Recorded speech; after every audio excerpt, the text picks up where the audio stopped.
Good afternoon, ladies and gentlemen, and I welcome all of you again, where we change the agenda somewhat.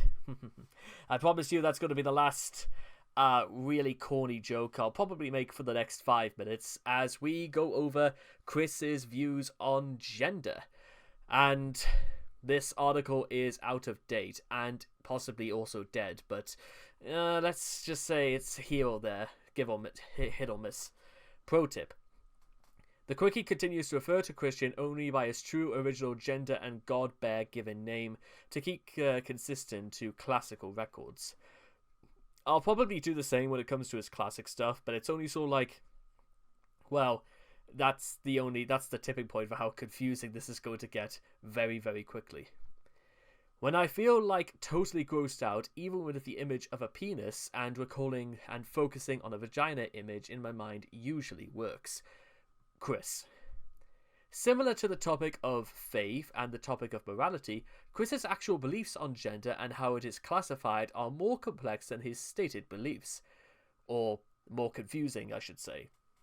For someone so preoccupied with gender identity, Chris displays a staggering ignorance of how either gender typically behaves, and his views of both genders are extremely warped due to him taking the stereotypes he is presented with in television and music at face value. And we will cover his gender issues more in a nutshell, where he's kicking his past self.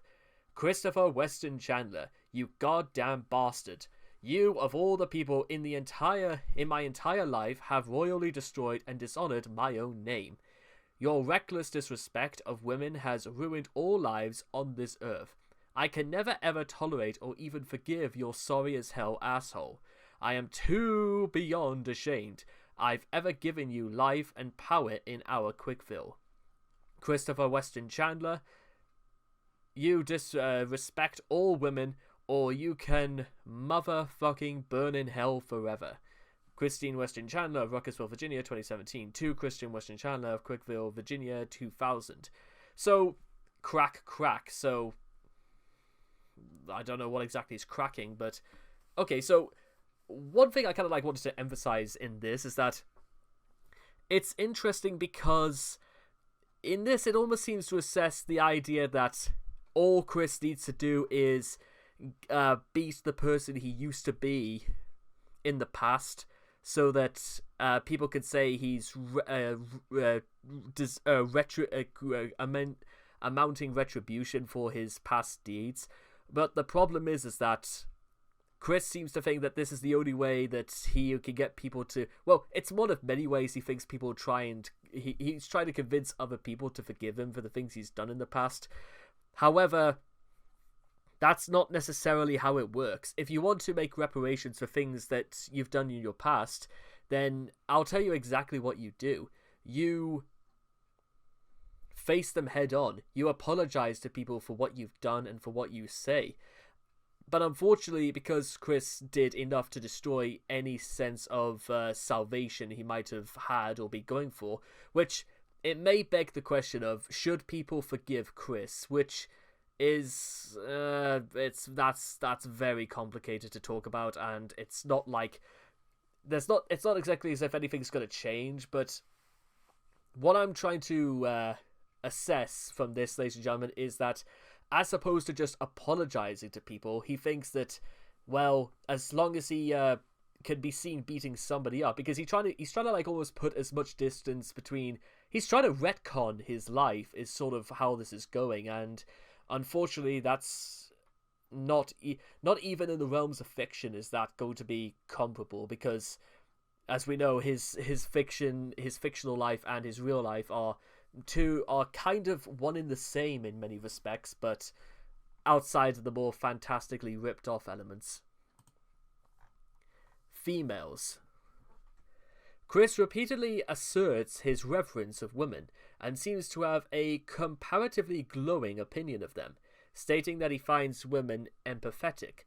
But as stated at the beginning of the article, the truth is more complicated. While Chris has always preferred female friends, and is known to be far more accommodating of lesbians than gay men, even going so as far as to identify himself as one, in truth, Chris has a distinctly sexist view of women.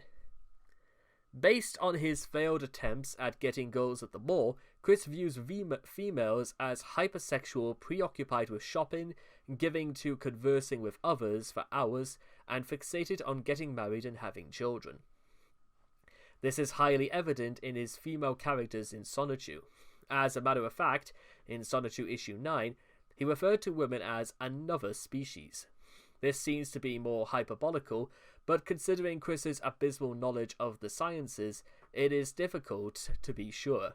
His Rosechew character, who is a living embodiment of how Chris believes all women behave, has a personality which consists solely of the traits listed above, which is considered ironic as Chris constantly tries to show Rosechew with a passion for women's rights, despite trying to portray them as being equal in power to their male counterparts.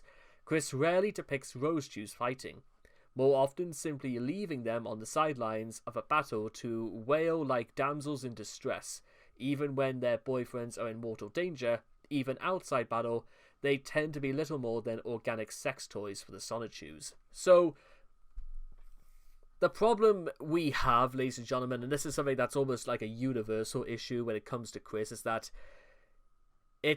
you could say this all comes down to an overexposure to television, his lack of actually trying to, like they say, put his life into his own hands and try to sort of work out for himself exactly just how to function in society. And maybe that's what it all comes down to. It's a lack of social interaction, or rather a lack of interaction that is not in some way being tampered with as a result of his parental figures. Now, it is true, yes, for someone who has autism, it could be seen as extraordinarily difficult for Chris, but you know what? At the same time, lots of people have autism, and it wasn't just something that just sprouted out of the earth like the AIDS pandemic. It actually could be just the case that people just victim of circumstance, time and place, and they just sort of how things were dealt for them, whether they received special education, which we know Chris didn't, or the methods were used were not exactly up to snuff compared to 2024 as opposed to the late 1980s. But even so, it's not exactly as if there weren't people around Chris's age who didn't do stuff for themselves and, you know, had to cooperate and negotiate in society in some way or form. I'm not saying it's the easiest thing in the world, and obviously there are many cases of people who are just straight up in worse situations owing to how far on the spectrum they are, but it doesn't always respond to this level of dogmatic, very one side is more powerful than the other, and that it's even something worse when it comes to his fictional work, because he viewed that the Rosechews are almost viewed as trophies. They are the goal for any of the male characters, which is not the worst thing that could happen, but from the perspective of a writer, it makes it sound as if, you know, if you're going to make female characters as something as seen as prizes in the eyes of the male characters, then they've got to be in some way worth the male Sonichus giving a damn about them. They've got to be sort of more valuable than just mere objects, which again is the sort of thing that Chris sort of never really got beyond, which is why, once again, ladies and gentlemen, you shouldn't be getting involved in things that you have no idea how to do. And considering the amount of media that Chris has consumed in his lifetime, even stuff from the 80s and 90s, this should not be particularly very difficult to comprehend. You could even view, again, take Curly's wife from Of Mice and Men. She was kind of the opposite of this. She was basically the thing that people wanted, but knew that they should never have because of. She almost uses this as a way of getting people to do what she wants. Males, or jerks, as Chris so adequately refers to them as. Chris, however, has harbored a deep hatred for men ever since his teenage years, because he was bullied in grade school, largely because of his bloated ego, making him extremely annoying to be around.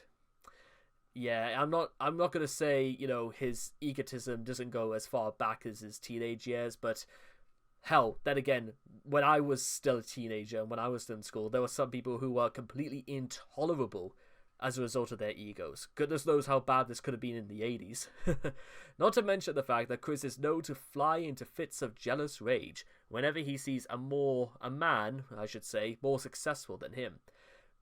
But then again, well, we'll get to it in a second. Especially if that man is getting some and he isn't. This gradually blossomed into a general distaste for masculine traits such as body hair. Indeed, in its nudes, it is apparent that he is surprisingly meticulous in shaving his body hair, certainly compared to other aspects of grooming. The word grooming, and in the context of talking about Chris, is what a dreadful thought. He also has stated, as shown in the video, a disgust for topless men, and encourages men to wear muscle bras so he doesn't have to see their nipples. He even made a, now outdated, short list of the men he doesn't consider jerks, which included himself, his father, and Santa Claus. Is that it? Chris's misandry continued after identifying as a tomgirl. He has variously referred to men in general as barbarians and Neanderthals, which, coming from him, are rather ironic accusations for a number of reasons. Chris has since relaxed his former misandric attitude and no longer takes issues with the company of men. So, I'm just going to come out and say this, ladies and gentlemen. There would have been times, yes, I would have been jealous of, like, other men who were, like, successful and had basically everything I didn't have, from height to being readily more accepted by other men as, like, companions and friends and stuff like that. However, then you begin to realize something very, very interesting, ladies and gentlemen, is that if you, it's not so much that it was the person you were jealous of, you were jealous of because of their attributes. They seem to be almost more desired and welcomed by society. And it's not particularly a very nice thing, ladies and gentlemen, when society rejects you for who you are, which is, it's a terrible thing anyway. And also, it also contributes to a very harsh side of when I was in education, that it seemed as if society was sort of demanding the whole world from you, but really was in no pressure to say, do it for you. There's a long history I have about probably discussing stuff like that. But again, one thing you'll notice out of Chris is that it never once inspired him to actually, like, really do something for himself and actually put himself in such a way that actually he could blossom and really emerge as his own person. Whether you want to say he eventually did, or by that point it was too late for anyone to actually care, these are things that you could swing either way. But what I think is really interesting when it comes to whether it's his chauvinism or his misandry is that Chris just relatively is just jealous of people who are better at it than him, period.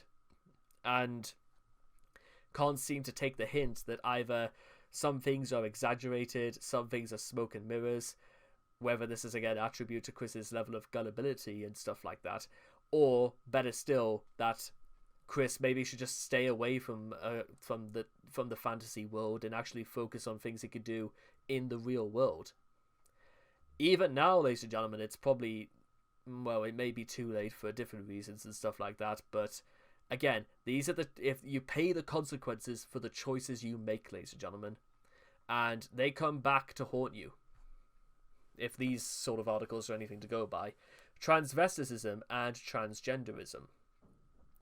It has been speculated for a long time that Chris has gender issues, confirmed in 2016 when he was diagnosed with gender identity disorder.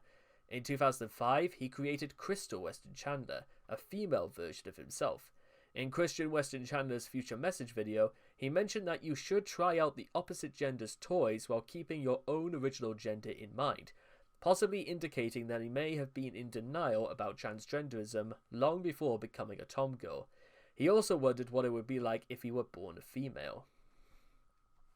Chris spent many years struggling to articulate his position on transgender topics.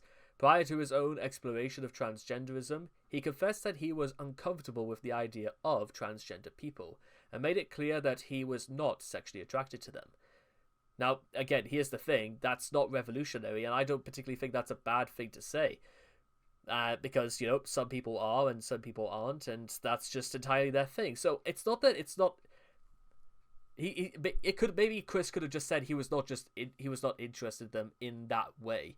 If just keep it down to friends and stuff like that. And you know what? Again, Chris could have took the opportunity to try and desensitize this rather rampant and kind of almost embarrassing sexual pursuits. But I don't know. Well, you be the judge. I have given thought about the transgenders and transvestites. I do not feel comfortable with them. Dicks are dicks. Bit like Chris. And I do not care about them, except for my own. He wrote in a January 2009 chat. He later reiterated, I do not care much for transgender people or hermaphrodites, but I do not discriminate them as individual people. It's kind of an oxymoron, really, he actually went for instead, but I don't know. I feel bad now for giving Chris as much credit as I did, which is kind of interesting going forward. Responding to a troll impersonating the transgender Bailey J, Chris wrote, I can relate to how you feel. Sometimes I wonder what my life would be like if I was born female instead, because of some of my emotional, caring, self-conscious thoughts I had in my lifetime. Then I would later remember that God must have made me all straight male for good reasons. I really, again, misandry can take multiple shades, ladies and gentlemen, but it's also the fact that Chris somehow believes in his mind that being emotional, caring, self-conscious are the things that almost, not necessarily exclusive to females, but he thinks the things that are more, that more commonly defined, which that really must set the standard for how poor his standards towards respect for men must go if he only considers that. In 2014, Chris came out as a lesbian-identified male, before identifying as a trans woman. After transitioning, Chris adopted the name Christine to accompany his new gender identity along with the corresponding personal pronouns. In 2019, Chris updated his Twitter to reframe his gender pronouns. Also, I am female, please address and talk about me with the correct pronouns she, her, hers. Thank you. As of the 28th of September 2020, Chris's Twitter includes a pinned tweet reiterating that he is female and uses she, her, hers pronouns. His Twitter biography also refers to himself as Mrs. Christine W. Chandler Sonichu, and continues to emphasize the use of she, her, hers pronouns. And non-binary genders. I really did not know how many genders there are, but I am not, and do not judge. Have a good day. Given how complicated of a topic gender is to tackle, especially today, when... Is it like... Well, we'll see. People will tend to argue about what classifies as a gender, and therefore some people might argue that there exists more than two. In Chris's case, believing everything he sees without giving it a second thought, also concluded that there really are more than two genders. Simply looking at Facebook posts about how Facebook is allowing their users to identify themselves as 58 different genders. On September 17, 2016, taking it to mean that there are in fact 58 genders. The next month, Chris is interviewed on the same topic and is asked how many genders there are, and he says there's 58. So, it's kind of good that it sort of naturally almost comes to an end there. And despite the fact the article is out of date, it covers the majority of most cases, because there isn't really much that comes up later or really anything before this. So the only thing I do just want to say, ladies and gentlemen, is that as Lady of the Cosmo stated in 2017, is that unfortunately is that no matter what if your stances change or whether you want to apologize or not for the things you say in the past, remember that your actions make you who you are, and you must pay the consequences for the choices you make. And unfortunately, for the case of Chris, you can't just you gotta sort of almost confront and be out in the open about why you've changed. If you're seeking redemption, the first thing you're going to do is own up to what you've done in the past and why you felt it was wrong. Because obviously, if you want to make amends, you must have saw that there were problems in what you were doing in the first place. Something that Chris clearly doesn't. So, I hope you guys have learned something from this, and I cannot wait to talk to you guys again in the next video. Take care, and bye-bye for now.